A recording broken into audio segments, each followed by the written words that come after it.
Salvete omnes, and welcome to Caesar's Gallic Wars, Book 4, Section 30. When last we left Caesar, the forces of nature were causing great difficulty for his troops and for his ships. Now the Britons are going to come together and realize the difficulty that Caesar is in and take advantage of the situation. So let's begin. Quibus rebus cognitis, principes Britanniae, qui post proelium ad Caesarem convenerat, inter se conlocuti, cum et equites et naves et frumentum Romanis de isse intellegeret, et paucitatem militum ex castrorum exiguitate cognoscerent, quae hoc erant etiam angustiora quod sine impedimentis Caesar legiones transportaverat. Okay, so we're starting off with an ablative absolute. With these things having been learned, after these things were learned, remember that the quibus refers back to usually something happening in the prior sentence. With this having been learned, the principes Britanniae, the leaders of Britain, qui post proelium ad Caesarem convenerat, who had gathered after the battle to Caesar, or who had met with Caesar after the battle, conlocuti inter se, having spoken between themselves, cum intellegeret. And here we have a cum clause. I know that I have cum here, right? So that's starting off my cum clause. And at the end of this clause, we have an imperfect subjunctive. Remember, imperfect subjunctive, infinitive plus endings.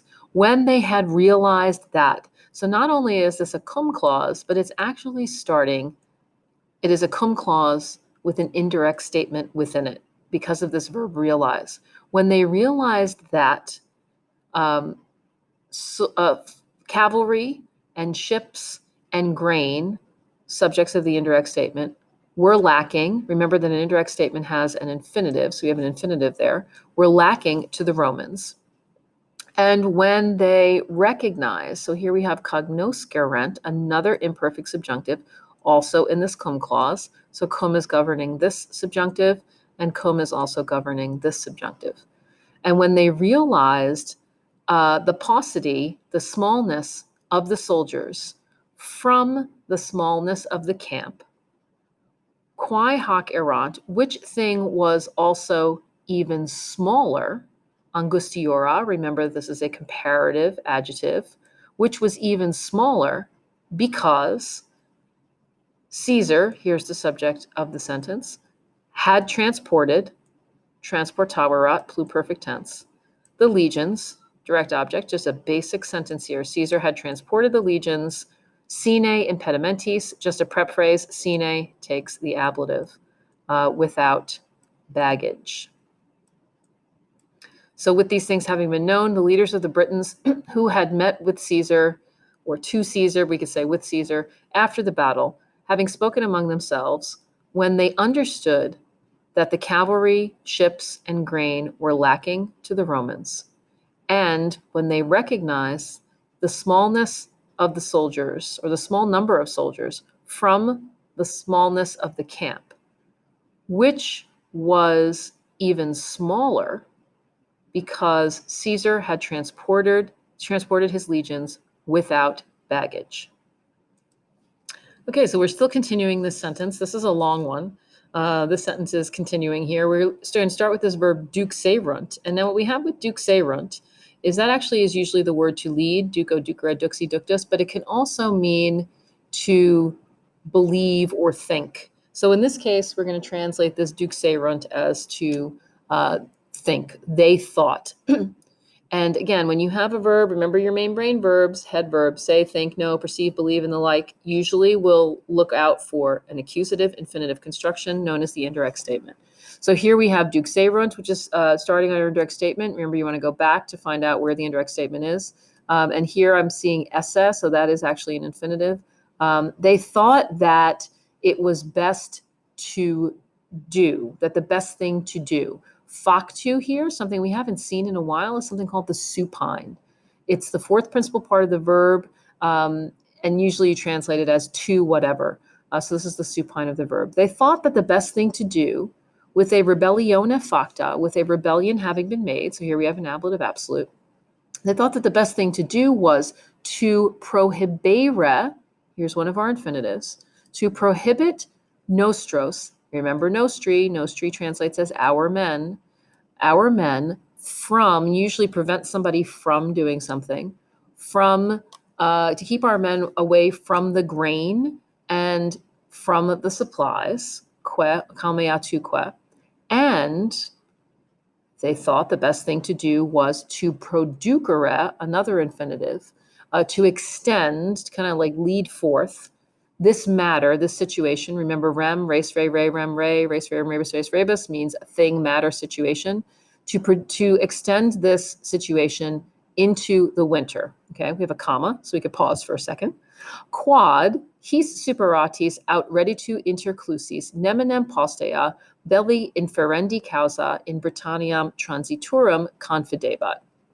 Because they believed, so here we have another verb, main brain verb, say, think, know, perceive, believe, and the like, because they believed that with the Romans, his, meaning from hic, haec, hoc, ablative singular, ablative absolute here, because they thought, they trusted, they believed that with the Romans having been conquered, or with them cut off from their return. So we have an ablative absolute here. With the Romans having been conquered, or with the Romans having been caught up from their return, they trusted or they believed that, then they believed that neminem, which is the accusative of nemo, and this is the accusative in the indirect statement, that no one afterwards would transitorum. Transitorum is short for transitorum esse. Yes, it looks like a future participle, but it actually is shortened. Remember, sometimes they get rid of that esse, they suppress the est, and that's actually the infinitive, the future infinitive in this indirect statement. So the indirect statement here, they trusted that no one would cross afterwards for the sake of creating war, for the sake of bringing war in Britanniam onto Britain. This causa, remember causa, plus the gerund or gerundive, in this case probably the gerundive, in the genitive translates as for the sake of, and it's always post-positive, so you have to go back and find your gerund or gerundive before it. The gerunds and gerundives both can be used in with this causa construction. So they, because with the Romans, these having been conquered, or if they had been conquered, you can also say, or if they had been cut off from return, they, meaning the Britons, trusted that no one afterwards would cross into Britain for the sake of waging war. Itaque rusers coniuratione facta, paulatim ex castris discedere, et suos clam ex agris deducere quaeperunt. And so, with coniuratione facta, with mutual loyalty having been made, rursus. So here I have another ablative absolute, with mutual loyalty having been made, rursus, again, so these are just adverbial. And so, again, with mutual loyalty having been made,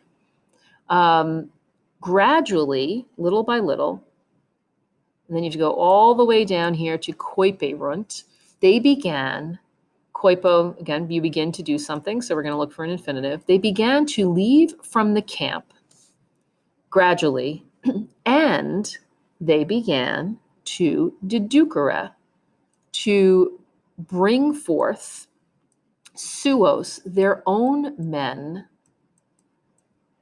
secretly, clam, I always remember a clam, hold your secrets because it clams up, so that means secretly, brought their own men from the fields. And so again, with the mutual loyalty having been made, gradually or little by little, they meaning the Britons, they began to leave from their camps and to lead forth their own men secretly from the fields. Okay, so let's go back and do a little recap. Oh, okay, got some fancy little cursor for you today. Let's erase this. And let's remind ourselves what's happening. So we have the leaders of the Britons holding a conference, right?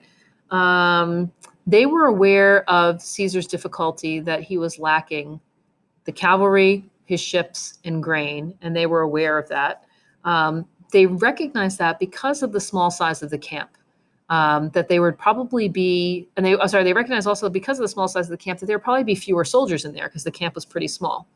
And so they thought, if we go back over here, they thought that the best thing for them to do was to start a rebellion and to prohibit the Romans from getting grain and from foraging or doing anything, and also to kind of lengthen it into the winter because they knew that they had no grain. And they figured that if they conquered them and did this, if the Britons got together and eventually conquered the Romans, that the Romans would never come back for the sake of, that no one would even come back for the sake of waging war. And so they make this pact, and little by little, they send out their own soldiers. The Britons send out their soldiers, and they secretly begin to lead them out from the fields. So that's a review of section 4.30 in Caesar's Gallic Wars. Walete.